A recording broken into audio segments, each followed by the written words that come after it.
The Auburn coaching search is continuing, and I think it's nearing a conclusion. Like, I think Auburn's really, really zeroing in on their guy. I got some pushback last week from Auburn fans for suggesting that this coaching search had been a well-oiled machine. And I said that because it has. And I didn't just volunteer that. Like, I mean, I've got fairly good working knowledge of where the search has been, but I also have working knowledge of what other people involved in the search have thought. I've spoken to a bunch of people that in some shape, form, or fashion have been involved in the Auburn coaching search, but also people who have been involved in many coaching searches before. So they've seen clusters before, they've seen well-oiled machines before, and they would describe the Auburn coaching search firmly in the latter category. And that's what I've heard as well. So I said that, and like, I don't know what it was. Some Auburn fans pushed back. It's almost like they have Stockholm syndrome from the ineptitude in that athletic department over the years, that they crave being told it's a mess. And for once, at least I'm sitting here telling you, no, Auburn's really got its act together on this thing. Now, they could screw it up at the 11th hour, but I don't expect that.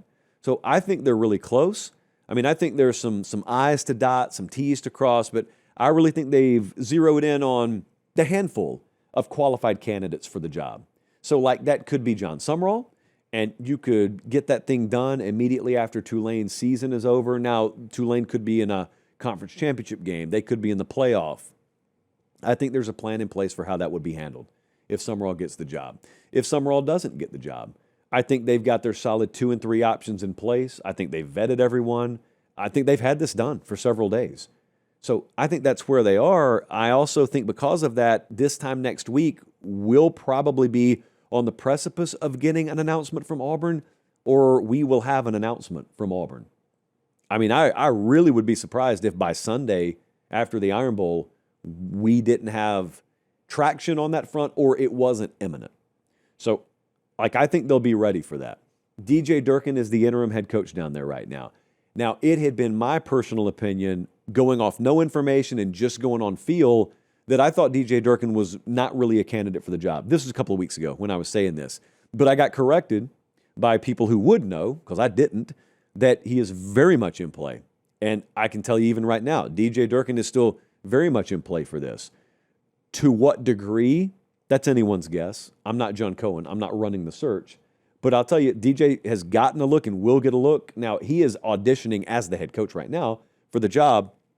I do think if you just kind of close your eyes and envision the future, I think we all could see a world where that place is just crazy. Saturday night, and Alabama's in town, and you do what you've done to them at Jordan-Hare Stadium over the years, and you just make it a house of horrors. Defense rises up, you force some turnovers, and offensively you scratch out enough points, and you win at 23-16, and boom, DJ Durkin just carried off the field on the players' shoulders, and there's this sudden late rush of momentum to make him the head coach, and it could make things really interesting.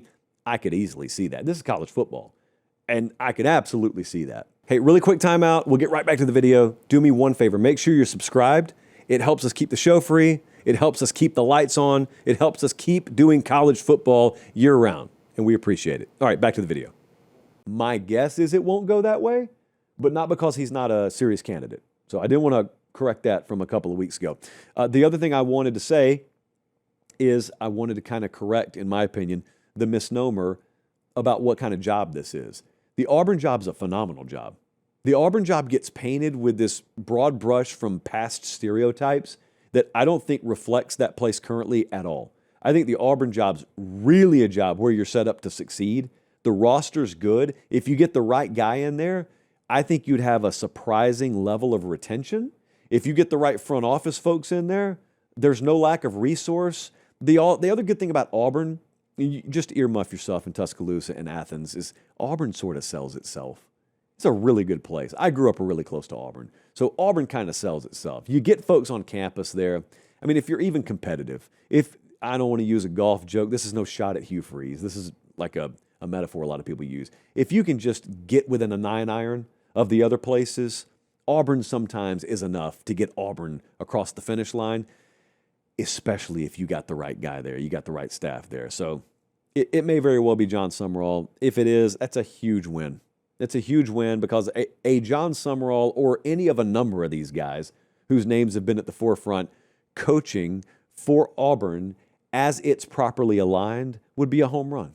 Not a grand slam. We don't label hires grand slams anymore. Good solid home run, though.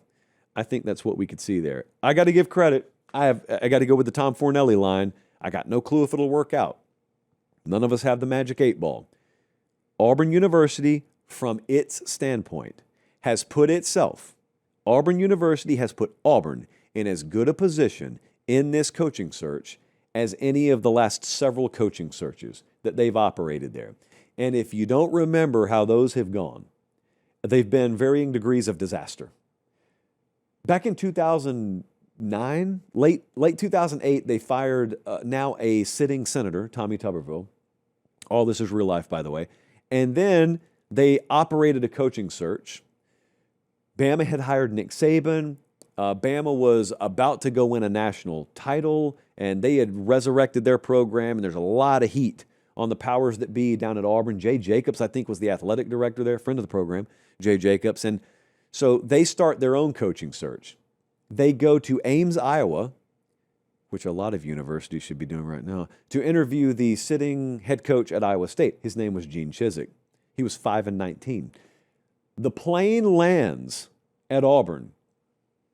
The administration gets off the plane. There's a dude standing at the airport hangar. There's a clip of this on YouTube. It's famous. We used to play it all the time when I did radio down in Columbus. And the guy's just yelling, "Boo! We need a leader, not a loser!" Just yelling that over and over again. 5-19 is not what we need. And then it would have been great if the soundbite ended there. But the guy just torpedoed his reputation when he listed off all the coaches that he would rather Auburn hire. And it was Rodney Garner, Turner Gill. I think Patrick Nix got a look. This was pre-Bo Nix by several years. So yeah, the replacements that he had in mind wouldn't have exactly lit the world on fire there either. And then we had Malzahn come in. Malzahn did very well. And then Malzahn's out the door. And then we have the Brian Harsin era. And Brian Harsin, I don't know if he would have worked out there, but given the circumstance that he was dropped into, he had no shot of working out. And then they have another search, if you want to call it that, and then Hugh Freeze, and you see how that worked out. So for me to say Auburn has its act together in a coaching search is a big deal. That is not normally the case there.